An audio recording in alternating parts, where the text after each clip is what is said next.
Now, this is not the same thing. These are the same stones, but those first stones was one stone for each of the 12 tribes of Israel. When you're reading Ezekiel 28, it is introducing you to Satan in the garden. Ezekiel chapter 28 is introducing you to Satan when he was still Mastema.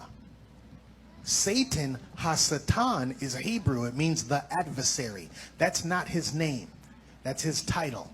He has an actual name, which is written in a book of the Bible that they removed from the Bible so that you would not know his name.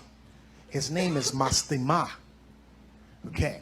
When you read Ezekiel chapter 28, it tells you his characteristics, and it also gives you a description. We're going to jump right into the part that this person is asking the question about, because you're going to see that what he looks like, he's covered with stones. Remember, he's an angel. He's a star. He has a glow to him, but the glow comes because of all of these different precious stones that cover his whole body. What he does, and you'll see this in just a second, what Satan does is he tries to get the woman, which is Israel, to be his bride, and he also covers her in the same stones that he's covered with. Ezekiel chapter 28, and let's take a look at verse 12. Let's start it at 12 so we can see who we're talking about.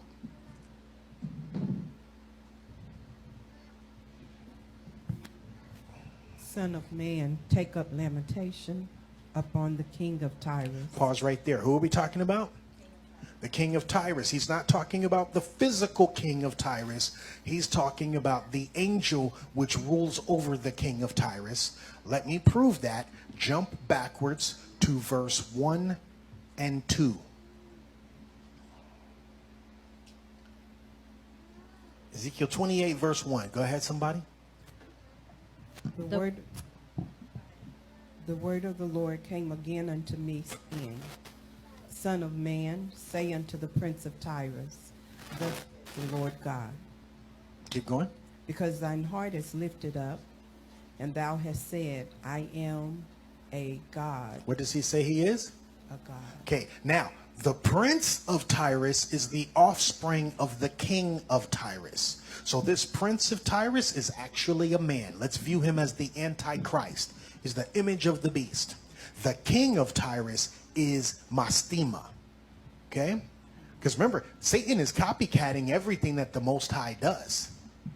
All right. So to the prince of Tyrus in verse 2, thus saith Adonai Yahweh, because thine heart is lifted up, and thou hast said, what does he say? I am a God. I sit in the seat of God in the midst of the seas. The seas represent large bodies of people. He says, yet thou art a man. So the prince is not an angel. The prince is a man and not God. Though thou set thine heart as the heart of Yah. Does that make sense so far? We got introduced to the prince. Now, as we keep reading down, let's go back. Excuse me, real quick. Let's go back to verse 12. And we'll see he's not talking to the prince anymore. He's talking to the king of Tyrus. Somebody pick it up at verse 12 for me.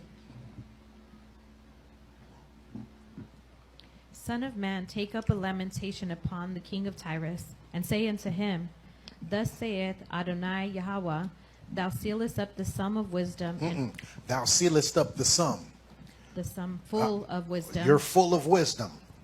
and perfect in beauty. He said, you're perfect. You seal up the sum. You are the summary of the things that I have created. You are full of wisdom, and you are perfect in beauty. Who's he talking to? Satan.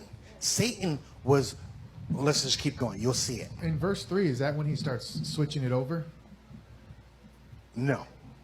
Verse 3, he's still talking to the prince. He says, behold, thou art wiser than Daniel. There is no secret that they can hide from thee. He's still talking to a man, right? Okay. Let's keep going. We're in verse 13 now.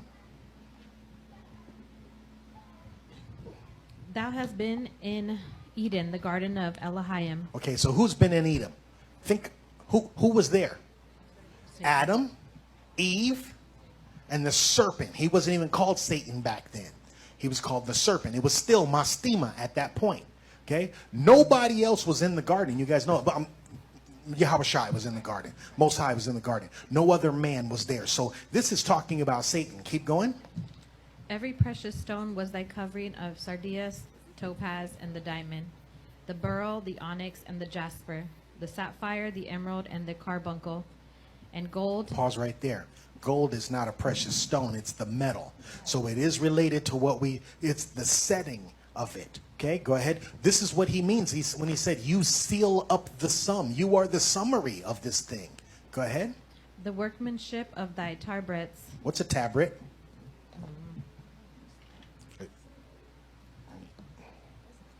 The word in Hebrew is Tambourine? top. It's thawap. It's thop. It's a thop. It's a drum, a timbrel, or a tambourine. Okay, go ahead. The workmanship of thy tabrets. And of thy pipes was prepared in thee in the day that thou wast created. Okay, there's a bunch of stuff that we got to cover. First thing, answering the person's question, this is not the same thing. It's the same group of precious stones, but it's not the same thing that is being created. Satan is covered in these stones because these are precious stones to the Most High. And he wants to make a counterfeit of everything that the Most High makes. Okay, another thing about verse 13 is people have created a whole doctrine based off of one line in this verse. Has anyone ever heard that Satan was the minister of music in heaven? It's based off of this verse right here. Right here where it says the workmanship of thy tabrets.